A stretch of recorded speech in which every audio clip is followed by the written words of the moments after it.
বিয়ে ঠিক হয়ে হঠাৎ করে বিয়ে ভেঙে যাওয়ার রিপনের মনে সন্দেহ জাগে। ওনার পালে ওই দিনই বিয়ে করে নিয়ে যেত, কিন্তু এত পছন্দের মাঝে বিয়ে ভেঙে দেওয়ার মানে কি? রিপন হাল ছাড়েনি, প্রতিনিয়ত অনুসন্ধান করেছে। কঠিন চেষ্টার পরে জানতে পারে কে এই কাজ করেছে। জানার পরে রিপনের হাত শক্ত হয়ে যায়, মুখের ভাবভঙ্গি হয় আগুনে নেয়। বিয়ে আর কেউ না, ফিরোজ ভেঙেছে। এই সত্য রিপনকে সন্ধ্যা হতে তাড়া করছে। ফিরোজ এই কাজ কেন করেছে সেটা ভাবতে ভাবতে কারণটাও চোখের সামনে এসে পড়েছে। নিজের চাক্ষুষ শত্রুর বুকে ছোট বোনকে দেখে তার তিক্ত অনুভূতি হয়েছে। ইচ্ছে হয়েছে বোনকে সেখানেই কবর দিয়ে ফেলে। রিপনের দিকে তাকিয়ে স্বপন ইসলাম ভয়াবহ কিছু আজ করেন। দারাজ গলায় প্রশ্ন করে, কে? নাম বল। রিপন রক্তচক্ষু নিয়ে শ্যামার দিকে তাকায়। ভাইয়ের চোখের এমন দৃষ্টি দেখে শ্যামার অন্তরাত্মা কেঁপে ওঠে। রিপন তার আব্বাকেই বলল, আপনার মেয়েকে জিজ্ঞাসা করেন। রিপনের কথায় সবাই অবাক। বিয়ে ভাঙ্গার সাথে কি শ্যামা যুক্ত? তাহলে কি শ্যামাই বিয়েটা ভেঙেছে? কিন্তু কেন? এমন হাজারো প্রশ্ন নিয়ে হতবিহ্বল চোখে সবাই শ্যামার দিকে তাকায়। স্বপন ইসলাম মেয়ের দিকে তাকিয়ে বলল। ও কি বলবে? রিপন শ্যামার দিকে তাকিয়ে বলল, যা বলার এ অসভ্যই বলবে। ফাতেমা বেগম উৎকণ্ঠা নিয়ে জানতে চাইল, কি বলছিস? বিয়ে কি করে ভাঙবে? তাও আবার জানবে কিভাবে? রিপন বলল, কিরে তুই বলবি নাকি আমি বলবো? বাবা ভাইয়ের সামনে এমন পরিস্থিতি শ্যামা আশা করেনি। সবার ভয়ে ইতিমধ্যে চোখ দিয়ে পানি পড়া শুরু করে দিয়েছে। রিপনের কথাই বুকের কাঁপন বাড়ে, দম আটকে আসে। শ্যামাকে কাঁদতে দেখে রিপন আরও রেগে যায়। পা বাড়িয়ে শ্যামার গালে শক্ত হাতের থাপ্পড় বাসে। শ্যামা ছিটকে দূরে সরে যায়। রিপন ক্ষান্ত হয় না, চুলের মুঠি ধরে গালে থাপ্পড় দেয়।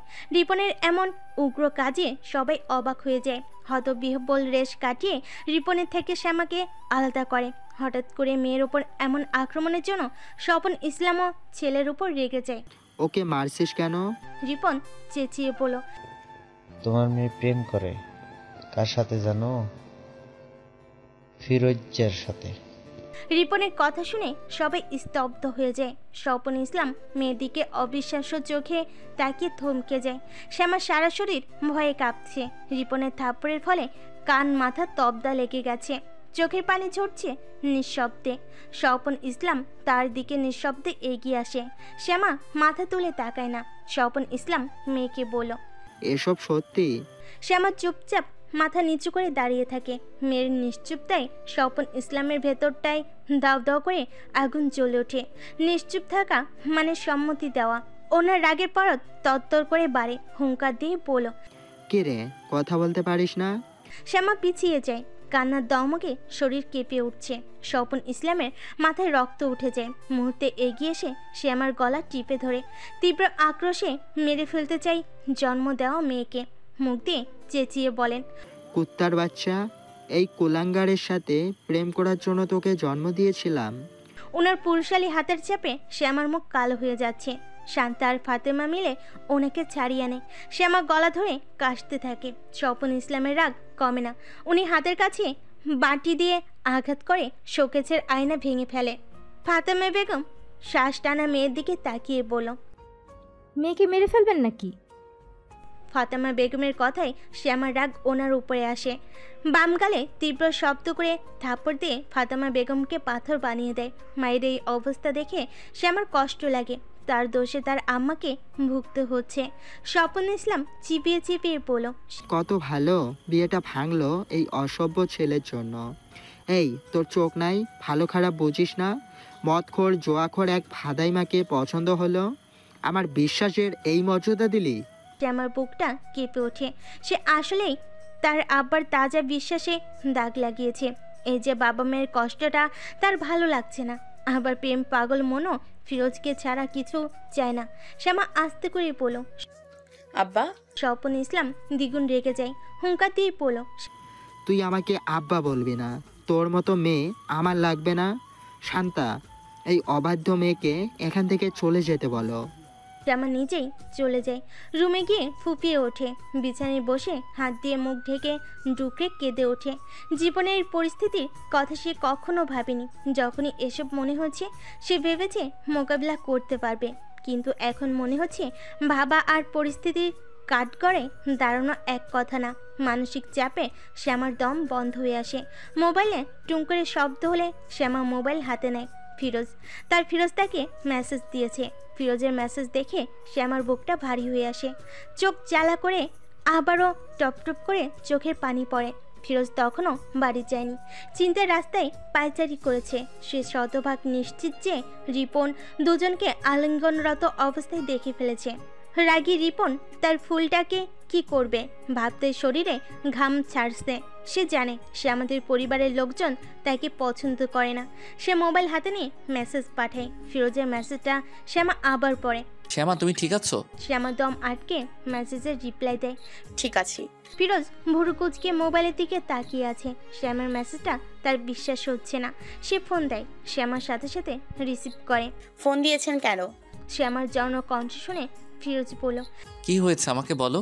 প্রিয় মানুষের কথা শুনে শ্যামার কান্নার দমক বাড়ে। ফিস ফিস করে বলল, ভাইয়া সব জেনে গেছে। ফিরোজ কিছুক্ষণ চুপ থেকে বলল, কিভাবে? জানি না, বিয়ে ভেঙেছেন এটাও জানে। শ্যামার কান্না শুনে ফিরোজ বলল, তোমাকে মেরেছে? শ্যামা নিশ্চুপ হয়ে যায়। ফিরোজ নরম কণ্ঠে আবার ডাকে, শ্যামা। এই ফিরোজের মতো কেউ তাকে এত ভালোবাসবে না। অন্য কোথাও শ্যামা এত শান্তি পাবে না। শত বাধা পেরিয়ে হলো তার এই ছেলেটাকেই চাই। কিছুক্ষণ আগে ফিরোজের বলা করুণ আবদারগুলো মনে হয়ে শ্যামার মন খারাপ হয়। বাবা মেয়ের কথা মনে হয় না। প্রেমে পাগল মন নিজের সুখের কথা ভাবে। ফিরোজের আদরে ডাকে কান্নার শ্যামার গলা বুঝে আসে। ফিরোজের চল শক্ত হয়, গম্ভীর কণ্ঠে বলে, কে মেরেছে? ভাইয়া আব্বা দুজনই। ফিরোজের বুকটা মুচড়ে ওঠে। কিছুক্ষণ চুপ করে থেকে বলল, আমি আগামীকাল আব্বাকে তোমাদের বাড়িতে পাঠাবো। তোমাকে আমার বউ করে নিয়ে আসবো। কারো মার খেতে হবে না। শ্যামা মাথা দুলিয়ে বলল, আচ্ছা, তুমি শুধু আমার হাতটা শক্ত করে ধরে রেখো। রাখবো। ফিরোজ ভীষণ ভালোবাসা মাখা কণ্ঠে বলল, যে কোনো পরিস্থিতি আসুক না কেন আমি তোমাকে ভালোবাসি।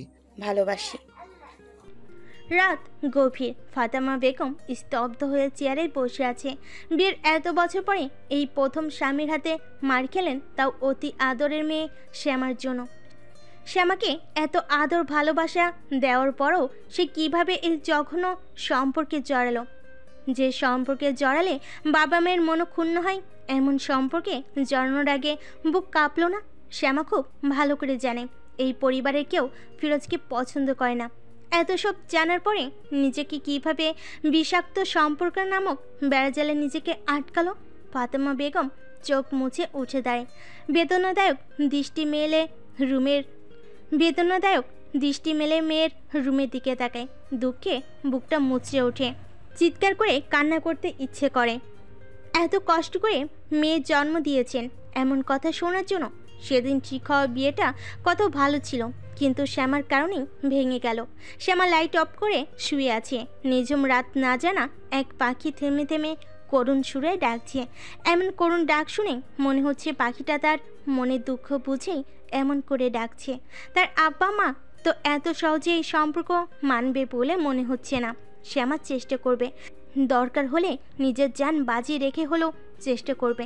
তারপরও ফিরোজকে নিজের করে নেবে। হ্যাঁ, সে বাবা মায়ের কষ্টটা বুঝে, কিন্তু একবার বিয়ে করে নিতে পারলে ঠিক সবাই মেনে নেবে এই বিশ্বাস শ্যামার আছে। যদিও ফিরোজ তাকে আশ্বাস দিয়েছে যে কালকে তার আব্বাকে এই বাড়ি পাঠাবে। শ্যামার শান্তি লাগে না, অশান্তিতে ছটফট করে, দীর্ঘশ্বাস ছাড়ে। ফিরোজ সারা রাত ঘুমাতে পারেনি। বারবার মনের পথে শ্যামার কাতর মুখটা ভেসে উঠছে। সেই মুখে ফুটে ওঠা কষ্টের পাওয়াটাকে গভীরভাবে ছুঁয়ে যাচ্ছে। সকাল হলেই তার আব্বাকে শ্যামার কথা বলতে হবে। আর এই বলা নিয়ে ফিরোজের যত ভয়। তার আব্বা অহংকারী, নাক উঁচু মানুষ। তিনি সহজে কোনোভাবেই শ্যামাকে পুত্রবধূ হিসাবে মেনে নেবে না। এত সহজে ওনার থেকে সম্মতি আশা করাও বোকামি। ফিরোজের ধারণা শ্যামাকে নিজের করে পেতে হলে তাকে প্রচুর বাধা পেরাতে হবে।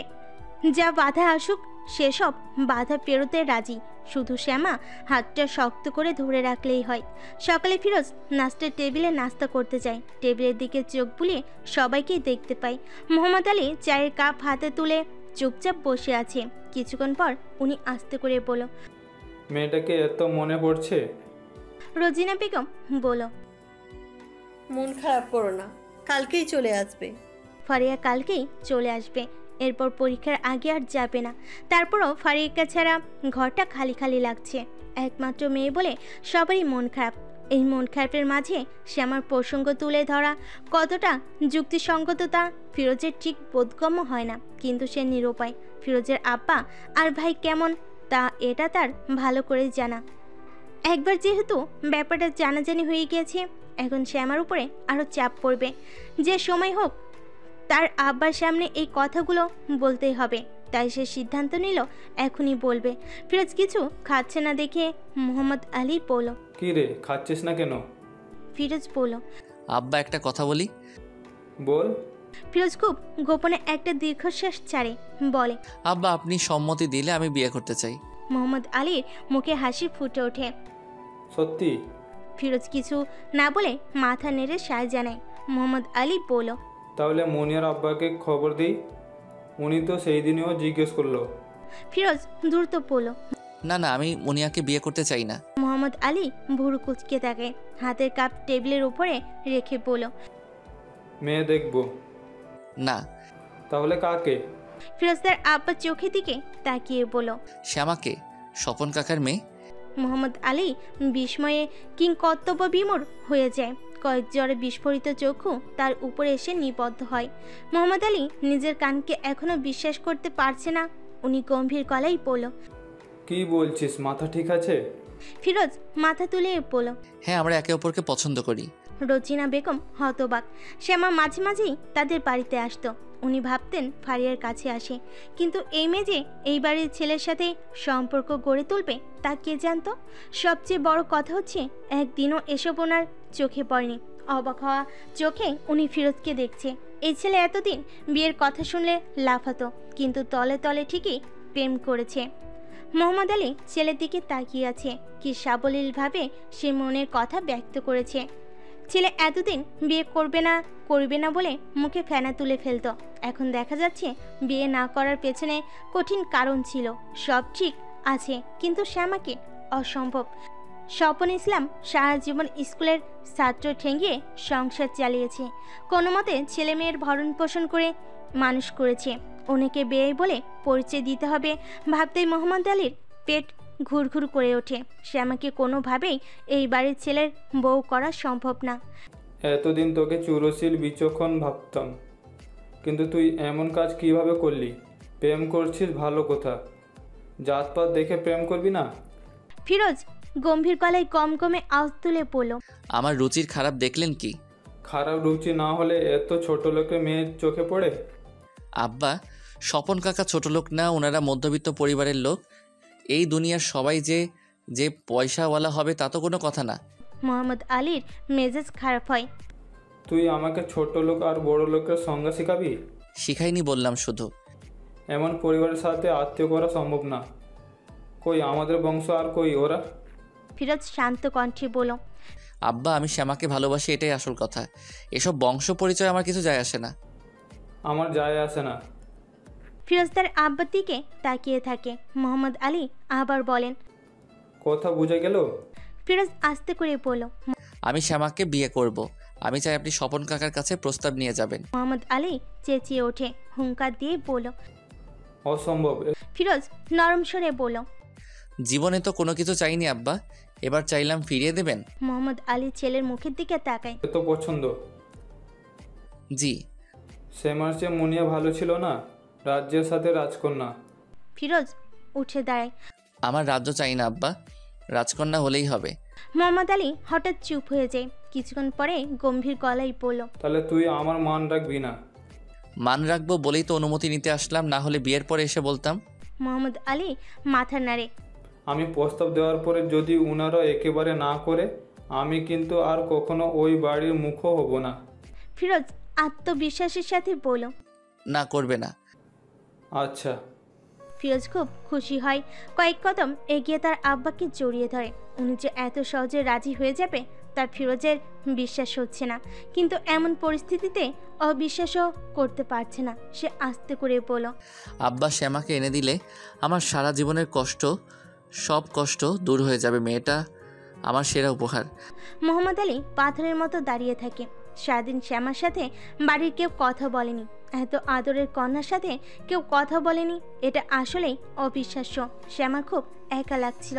সে কয়েকবার মায়ের সাথে কথা বলার চেষ্টা করেছে, কিন্তু ফাতেমা বেগম শ্যামাকে পুরো দস্তর এড়িয়ে গেছেন। শ্যামা বেকুল হয়। বাবা মায়ের এই এড়িয়ে চলা তার সহ্য হয় না। ফিরোজ ফোন দিলে সব বলে। ফিরোজ তাকে বলে, আব্বা আজকে সন্ধ্যায় তোমাদের বাড়িতে যাবে, আশা করি কথা পাকা হবে। আমার আব্বা আমার কথা শুনবে, দেখো। শ্যামা বিড়বিড় করে বলল, ভালো হলেই ভালো, আমার এত অশান্তি হচ্ছে। সব ঠিক হয়ে যাবে। শ্যামার ভয় হয়। তার কেন জানি মনে হচ্ছে কিছুই ভালো হবে না। সন্ধ্যায় মোহাম্মদ আলী স্বপন ইসলামকে ওনার হোটেলে ডেকে নেয়। দুজনের মাঝে বেশ কিছুক্ষণ কথা হয়। গম্ভীর মুখে স্বপন ইসলাম বেরিয়ে আসে। দ্রুত পায়ে বাড়ির দিকে হাঁটে। চোখে মুখের ভাষা ঠিক বোধগম্য হয় না। বাড়ির বারান্দায় সবাই বসে আছে। মোহাম্মদ আলী উঠোনের কাছে লাউয়ের ঝাড় থেকে একটা বাঁশের কঞ্চি হাতে নেয়। সবাই বারান্দায় বসে থাকলেও শ্যামা অনুপস্থিত। উনি কারোর সাথে কোনো কথা না বলে শ্যামার রুমে গিয়ে সশব্দে দরজা আটকে দেয়। শ্যামা টেবিলে বসেছিল। বাহিরের বারান্দায় সবাই বসে থাকলেও শ্যামা সেখানে যায়নি। তার সাথে পরিবারের কেউ কথা বলে না। ওখানে গিয়ে কি হবে? হঠাৎ দরজা বন্ধের শব্দ পেয়ে শ্যামা মাথা ঘুরিয়ে পেছনের দিকে তাকায়। তার আব্বাকে তার দিকে টকটকে লাল চোখ নিয়ে তাকিয়ে থাকতে দেখে সে খেয়াল করে তার আব্বার হাতে বাঁশের কঞ্চি। স্বপন ইসলামের হাতে কঞ্চি, দরজা বন্ধ। শ্যামার বুকটা কেঁপে ওঠে। ওনার রাগ সম্পর্কে সে বেশ ভালো করে অবগত, তাই এখন যে রেগে আছে তা বুঝতে তার সমস্যা হচ্ছে না। শ্যামা উঠে দাঁড়ায়, আস্তে করে দরজার দিকে যেতে চায়। স্বপন ইসলাম শ্যামার হাত চেপে ধরে। শ্যামা আটকে ওঠে। চোখ জ্বালাপোড়া করে পানি বের হয়ে কাপা স্বরে বলল, আব্বা, আম্মা, আম্মা। স্বপন ইসলাম মেয়ের দিকে কড়া চোখে তাকিয়ে বলল, তুই ফিরোজকে পছন্দ করিস? শ্যামা ভয় পায়। সে তার রাগী আব্বার সামনে নিজের ভালোবাসার কথা কিভাবে প্রকাশ করবে তা ভেবে কুল পায় না। ওনাকে দেখে এমনিতেই মনে হচ্ছে ভীষণ রেগে আছে।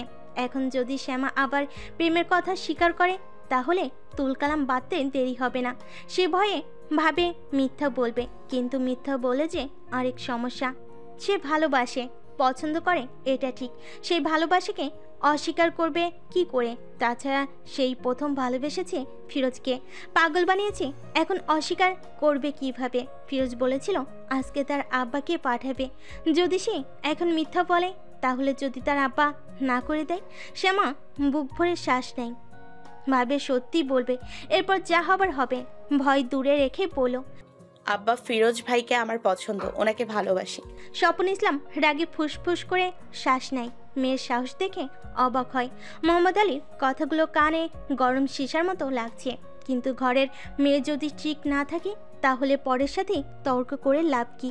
স্বপন ইসলাম রাগে হুঙ্কার দিয়ে ওঠে। হাতের কঞ্চিতে শ্যামার গায়ে আঘাত করে। হঠাৎ আঘাত করাতে শ্যামা ভরকে যায়।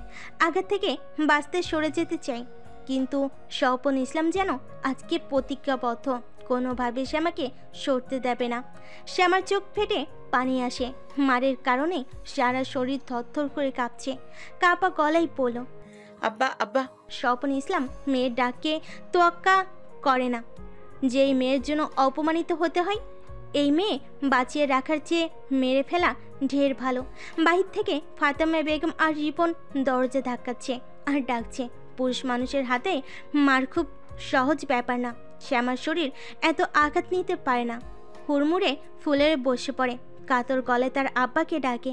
তার আব্বা অনুনয় না শুনলে তার আম্মাকে ডাকে। কোনো উপায় না পেয়ে স্বপন ইসলামের পা আঁকড়ে ধরে বলে, আব্বা, আর মারবেন না আব্বা, আমি মরে যাব আব্বা। স্বপন ইসলাম কঠোর কণ্ঠে বলল, মরে যা, তোর মতো মেয়ে লাগবে না। শ্যামার মনে হচ্ছে প্রাণ পাখি তার দেহ ছেড়ে চলে যাবে। সে চেঁচিয়ে তার আম্মাকে ডাকলো। আম্মা, আম্মা।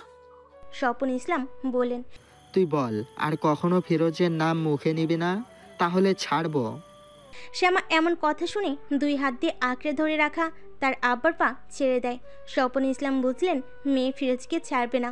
উনি আরও রেগে যান, বেদম পেটালেন। শ্যামা নিশ্চুপ হয়ে গেছে, শান্ত হয়ে আঘাত সহ্য করেছে।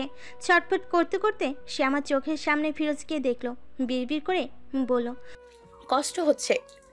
ছটফট করতে করতে শ্যামা জ্ঞান হারায়, মাটির মেঝেতে দেহটা নির্জীব হয়ে পড়ে থাকে। স্বপন ইসলাম মেয়ের দিকে তাকিয়ে দরজা খুলে দেয়।